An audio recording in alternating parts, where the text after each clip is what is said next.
Hot work के दौरान सुरक्षा। नमस्कार दोस्तों, हमें अपने कर्मचारियों और हितधारकों की सुरक्षा, स्वास्थ्य और वातावरण का विशेष ख्याल है। सुरक्षा हमारा मूल्य नहीं बल्कि हमारी प्राथमिकता है और सुरक्षा हमारे कार्य का सबसे महत्वपूर्ण हिस्सा है। साथ ही कोई दुर्घटना नहीं हमारा सिद्धांत है। हम आपसे दिए गए सुरक्षा नियमों का पालन करने का आग्रह करते हैं। गर्म कार्य अर्थात हॉट वर्क क्या है? हॉट वर्क उस प्रक्रिया को कहते हैं जब कार्यस्थल पर ज्वलनशील सामग्री हो और इग्निशन का स्रोत भी हो। हॉट वर्क ऐसा भी हो सकता है जिसमें कार्यस्थल पर कोई भी ज्वलनशील सामग्री ना हो, लेकिन फिर भी उस कार्य से आग का खतरा हो, जैसे कि welding, gas cutting, grinding, soldering, wrapping और कोटिंग प्रक्रिया इत्यादि। अनियंत्रित आग तथा लापरवाही के कारण बहुत सारे संभावित हानिकारक परिस्थितियां हो सकती हैं। इसलिए कोई भी कार्य जिसमें गर्मी या चिंगारी उत्पन्न हो सकती है, उसका ध्यान से मूल्यांकन किया जाना चाहिए। मेरे दोस्तों, याद रहे कि आपके काम से उत्पन्न चिंगारी पिछले काम के दौरान अगर हानिकारक नहीं रही, इसका मतलब ये नहीं है कि आप इसे हल्के ढंग से लें। ऐसी एक चिंगारी में कई जाने लेने की क्षमता है। अगर इसे ठीक से मूल्यांकन किए बिना और आवश्यक सावधानी बरते बिना किया जाए तो कई खतरनाक दुर्घटनाएं हो सकती हैं, जैसे विस्फोट, मेजर आग, धमाका,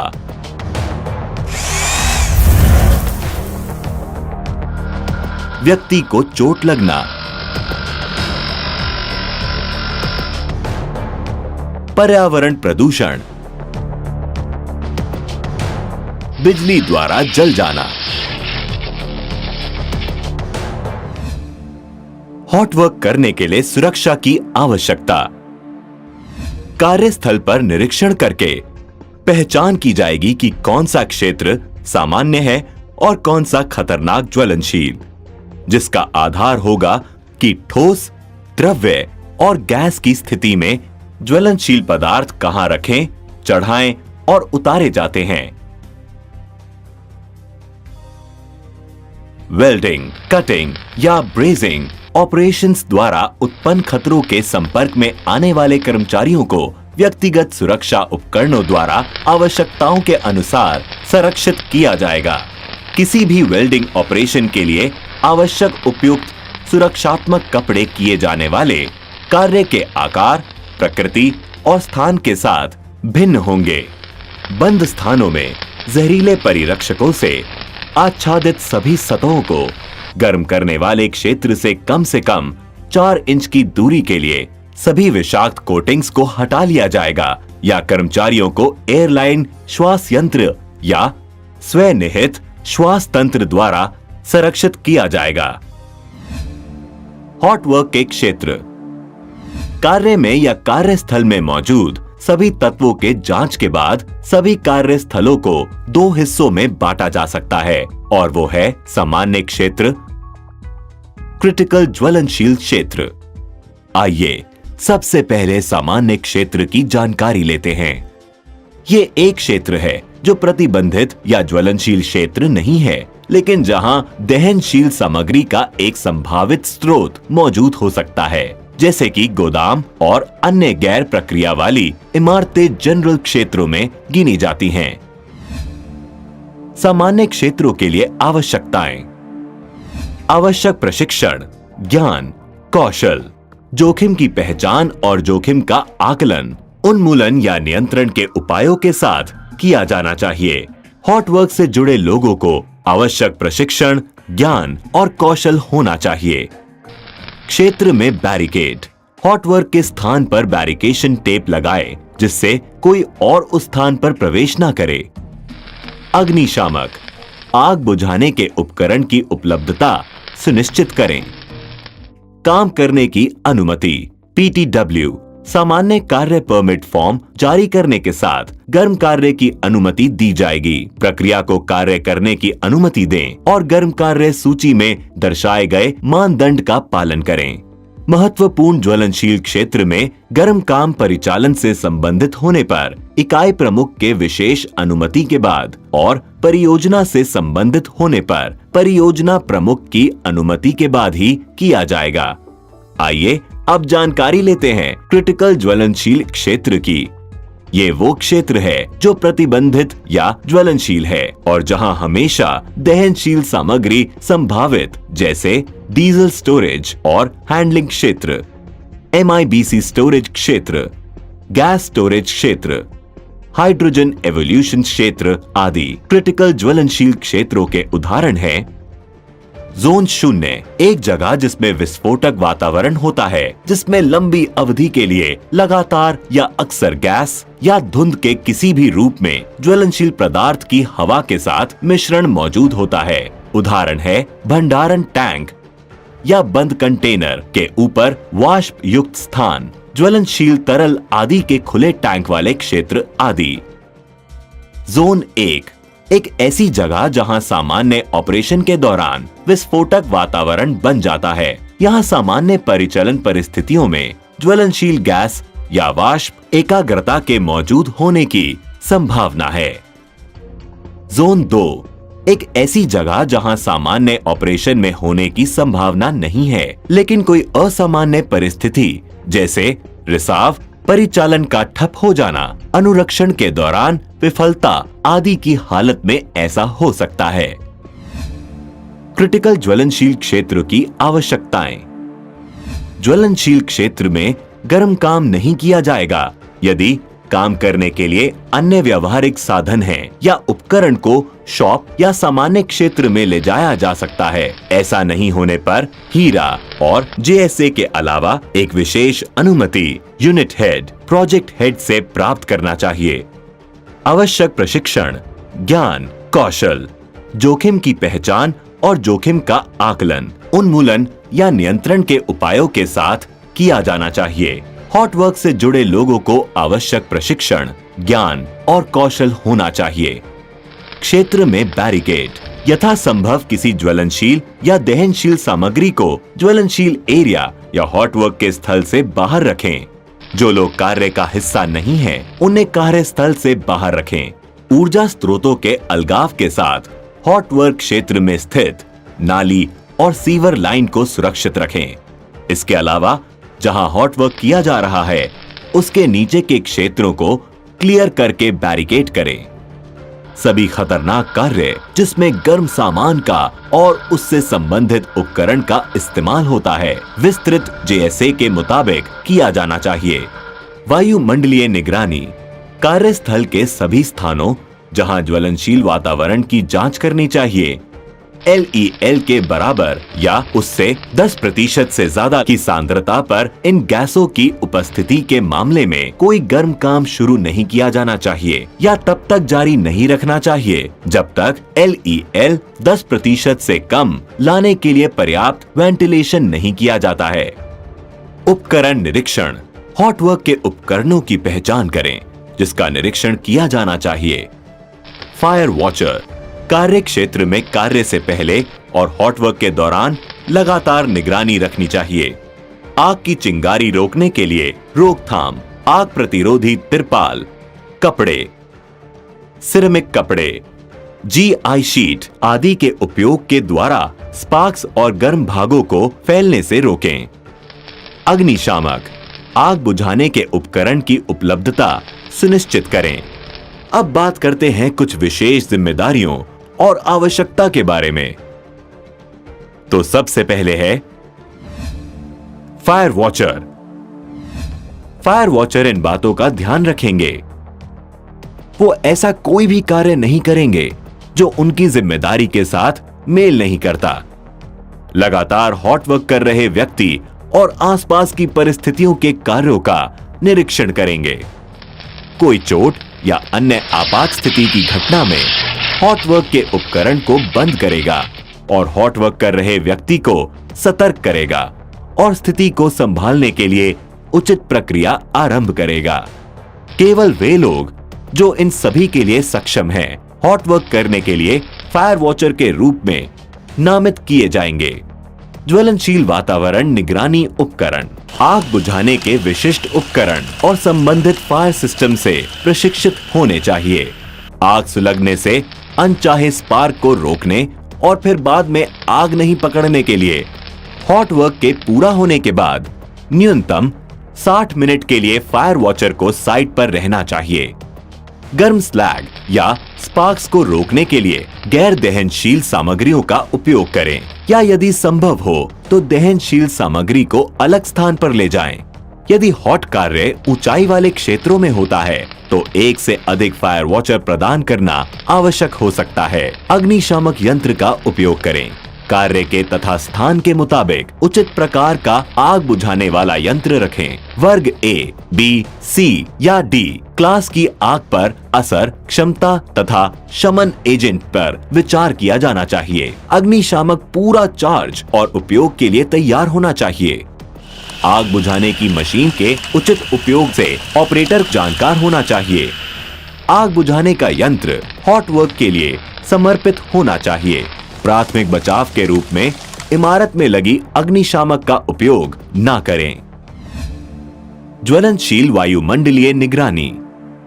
दिनांक, समय, निगरानी करने वाले व्यक्ति के नाम और ज्वलनशील पदार्थ के मौजूद निम्न स्तर को दर्ज किया जाना चाहिए। वातावरण में स्वीकार्य वायु गुणवत्ता स्तर, ऑक्सीजन कम से कम 19.5% और अधिकतम 23.5% से ज्यादा नहीं होनी चाहिए। ज्वलनशील वातावरण की निगरानी सभी ज्वलनशील क्षेत्रों में हॉट वर्क के लिए की जाएगी। साइट पर निरीक्षण के समय ज्वलनशील वातावरण की जांच की जाएगी। जिन परिस्थिति पर कार्य परमिट दिया गया था, अगर वो परिस्थितियां बदल जाएं, तो फिर से ज्वलनशील वातावरण की जांच की जाएगी। यदि परमिट को निलंबित कर दिया गया है और काम के ठहराव की वजह से फिर से ज्वलनशील वातावरण की जांच की जाएगी। सभी वायुमंडलीय निगरानी उपकरणों को कैलिब्रेट किया जाना चाहिए और निर्माता के निर्देशों के अनुसार उपयोग करने के पूर्व प्रदर्शन का परीक्षण किया जाना चाहिए। हॉट वर्क की कुछ विशेष आवश्यकता।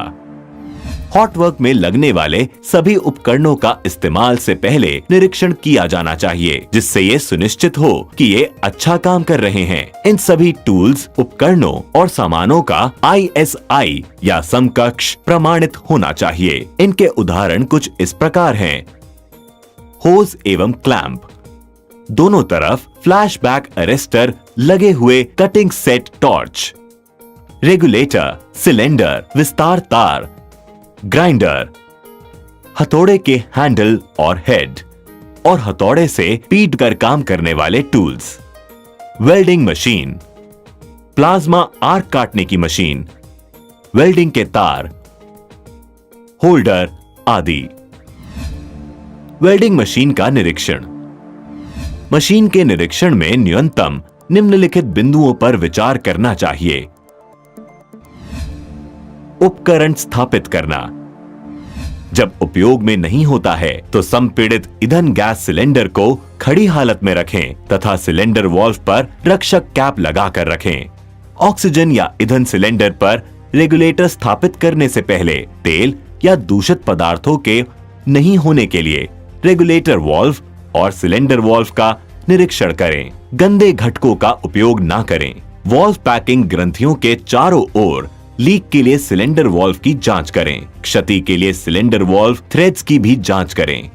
वाल्व नोजल के एक तरफ खड़े होकर सिलेंडर वाल्व को धीरे से खोलें। स्क्रू को बाएं तरफ घुमा करके रेगुलेटर पर तनाव कम करें। सिलेंडर पर रेगुलेटर संलग्न करें। सिलेंडर वाल्व पर रेगुलेटर संपीड़न नट को अधिक ना कसें। रेगुलेटर और गेज के एक तरफ खड़े होकर धीरे धीरे ऑक्सीजन सिलेंडर वाल्व को धीरे से खोलें। पूरी तरह से ऑक्सीजन सिलेंडर वाल्व खोलें। ईंधन गैस सिलेंडर वाल्व खोलें। रेगुलेटर पर नली संलग्न करें। यदि नली नहीं है या सेवा से बाहर रही है तो इसे हर 50 फीट नली के लिए 5 सेकंड के लिए पर्च करें। बैठने की सतहों और टॉर्च के ओ रिंग्स की जांच करें। टॉर्च को इकट्ठा करो। नोजल की छिद्र की जांच करें। अगर ये अवरुद्ध है तो इसे केवल नोजल क्लीनिंग टूल से साफ करें। टिप को साफ करने के लिए किसी भी मुलायम सामग्री पर कटिंग या हीटिंग टिप को ना रगड़ें। हॉट वर्क के लिए उपकरण तैयार करना। अवशिष्ट सामग्री को बाहर करना संभव नहीं है। सामग्री को साफ करने के लिए इनर्ट पर्जिंग का उपयोग किया जाता है। उपकरण से सभी ज्वलनशील या दहनशील सामग्री को साफ करें। ज्वलनशील पदार्थों को साफ करना सुनिश्चित करें जो लाइनर के पीछे या डेड लेग्स में फंसे हो सकते हैं। लोटो मानक आवश्यकताओं और प्रक्रिया प्रवाह डायग्राम और पाइपिंग और मापक यंत्र डायग्राम के अनुसार ऊर्जा स्रोतों को अलग करें। हवा का अंतर प्रदान करने के लिए पाइपिंग को डिस्कनेक्ट करें ताकि कोई भी सामग्री उस क्षेत्र या उपकरण में प्रवेश ना कर सके जहां हॉट वर्क किया जा रहा है। ब्लॉक स्थापित करें। जब उपयोग किया जाता है तो वे पहचानने योग्य और अलग होंगे और सेवा के लगाए गए रसायन, तापमान और दबाव के लिए उपयुक्त होंगे। जब उपरोक्त 3 विधियां संभव नहीं हैं, तो एक दस्तावेज जो खतरे के विश्लेषण और यूनिट हेड, प्रोजेक्ट हेड से अनुदित हो के साथ अन्य अलगाव विधियों का उपयोग किया जाएगा। अवशिष्ट सामग्री की सफाई संभव नहीं है। ये सुनिश्चित करें कि प्लग, स्टोपल्स और पर्ज गैसों का उपयोग हो। लोअर धमाका सीमा LEL गर्म काम के बिंदु पर 0% पर है और पर्ज गैस के बाहर निकलने के बिंदु पर LEL 10% से कम है। सामग्री को साफ करने के लिए इनर्ट पर्जिंग का उपयोग किया जाता है। सुरक्षित कार्य परमिट या हॉट कार्य संचालन प्रक्रिया में निम्नलिखित दस्तावेज को दर्ज करें। पर्ज गैस का उपयोग किया जाना है। संभावित ऑक्सीजन की कमी वाले वातावरण में वेंटिलेशन और कर्मियों की सुरक्षा के लिए विचार। ऑडिट और स्वयं मूल्यांकन। SRP और ऑडिट उपसमिति द्वारा निर्धारित कार्यक्रम के अनुसार साइट ऑडिट टीम द्वारा पहली पार्टी ऑडिट किया जाएगा। ऑडिट निम्नलिखित पहलुओं पर ध्यान केंद्रित करेगी। इकाई और संयंत्र अनुभाग के स्तर पर प्रोसीजर के बारे में ज्ञान, मानक और यूनिट स्तर प्रोसीजर का अनुपालन, प्रोसीजर का कार्यान्वयन, विशेष रूप से बहिष्करण के तहत प्रोसीजर, प्राधिकरण का अनुपालन, प्रलेखन और रिकॉर्ड, कमी को सही करने वास्ते कदम उठाने के लिए SBU हेड HOD को रिपोर्ट करने के बाद संबंधित यूनिट हेड, प्रोजेक्ट हेड को कमियों का रिकॉर्ड प्रस्तुत किया जाएगा। ऐसे सुधारात्मक क्रियाओं के रिकॉर्ड को भी संयंत्र अनुभाग द्वारा बनाए रखा जाएगा। निषिद्ध गतिविधियां। यदि गर्म कार्य एक निषिद्ध क्षेत्र में किया जाना है तब पता लगाने वाले सुरक्षा उपकरणों के अक्षम होने पर प्रभावित व्यक्ति से पूर्व नोटिफिकेशन प्राप्त किया जाना चाहिए। सभी प्रभावित कर्मचारियों को महत्वपूर्ण सुरक्षा उपकरणों को निष्क्रिय करने के बारे में औपचारिक रूप से अधिसूचित करने की आवश्यकता है, जो कि परमिट के तहत काम करने की आवश्यकता के तहत क्रिटिकल सेफ्टी उपकरण डिसेबलमेंट अधिसूचना के लिए निर्धारित कार्य प्रक्रिया के मुताबिक है। प्रभावित क्षेत्र के मालिक द्वारा हस्ताक्षरित प्रति को सुरक्षित कार्य प्रक्रिया SWP दस्तावेज के साथ संलग्न किया जाना चाहिए। वर्क परमिट की प्रक्रिया के तहत यह आवश्यक है कि सभी प्रभावित कर्मचारियों को महत्वपूर्ण सुरक्षा उपकरणों को निष्क्रिय करने के बारे में औपचारिक रूप से अधिसूचित किया जाना चाहिए। बंद जगह में वेल्डिंग ध्यानपूर्वक आयोजित की जानी चाहिए, जिसमें पर्याप्त वेंटिलेशन हो। इस तरह के कार्य में जोखिम होता है, इसलिए कन्फाइंड स्पेस वर्क का मानक लागू होता है। सिरामिक कपड़े, GI शीट या अन्य साधनों के उपयोग के माध्यम से स्पैटर्स को रोकें। केमिकल भरे टैंक या ड्रम को गैस से कटिंग या वेल्डिंग कभी नहीं करना चाहिए। कंटेनर को अच्छी तरह से साफ करें और किसी भी हॉट वर्क करने से पहले अंदर के दहनशील गैसों को दूर करने के लिए हवा मारें या पानी भरें। आपातकालीन प्रक्रिया।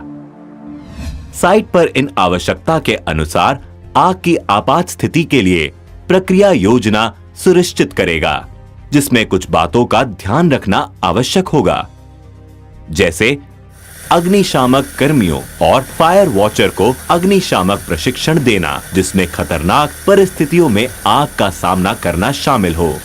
कार्यस्थल में उपलब्ध सभी अग्निशमन उपकरणों के इस्तेमाल में उचित रूप से प्रशिक्षित हो। जहां हॉट वर्क किया जाता है, एक पोर्टेबल फायर एक्सटिंग्विशर जो आग जोखिम के प्रकार के लिए उपयुक्त है, उस स्थान पर उपलब्ध होना चाहिए जहां काम किया जा रहा है। आग लगने की हालत में सुरक्षित बाहर निकलने के रास्ते और चिकित्सा दल के पहुंचने के तरीके को जानें। आपातकाल में इस्तेमाल होने वाले उपकरणों और तकनीकों की जांच के लिए सुरक्षा ड्रिल होनी चाहिए। ये जांचना कि आपातकालीन उपकरणों, संचार उपकरण, फायर हाइड्रेंट और फायर टेंडर सुलभ तरीके से उपलब्ध है या नहीं। विभिन्न आग बुझाने के उपायों की पहचान करना और आपातकालीन उत्तरदाताओं के लिए इसकी आवश्यकताओं पर प्रशिक्षण प्रदान करना। तो दोस्तों, ये था आपकी सुरक्षा के बारे में। उम्मीद है आप इसे समझे होंगे और आशा है आप इन बातों का अपने कार्य में इस्तेमाल करेंगे। धन्यवाद।